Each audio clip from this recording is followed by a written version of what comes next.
रे हाँ तेरे चादर में नागिन सांप घुस जाएगी तो क्या करेगा? भैया जी, हमरे नागिन सांप चादर में घुसिए नहीं सकती है। काहे? एगो नागिन पहले सुतल रहती है बगल में।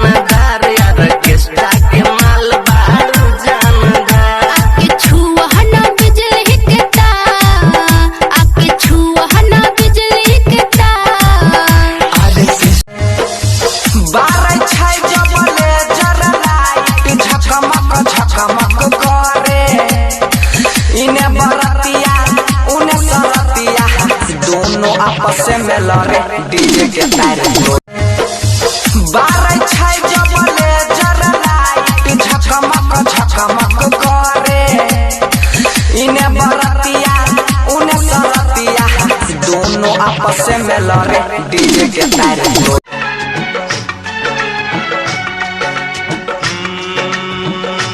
कैसी हालत है मेरी आ तुझे मैं बताऊं क्या कहानी है मेरी आ तुझे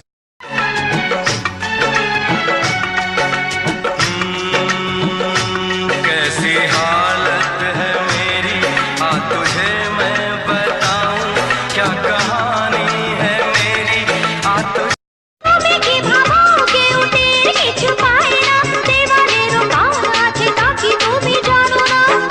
আসে যায় বলো লোকের কথায় কিবা আসে যায় বলো লোকের কথায় মিয়া বিবিরা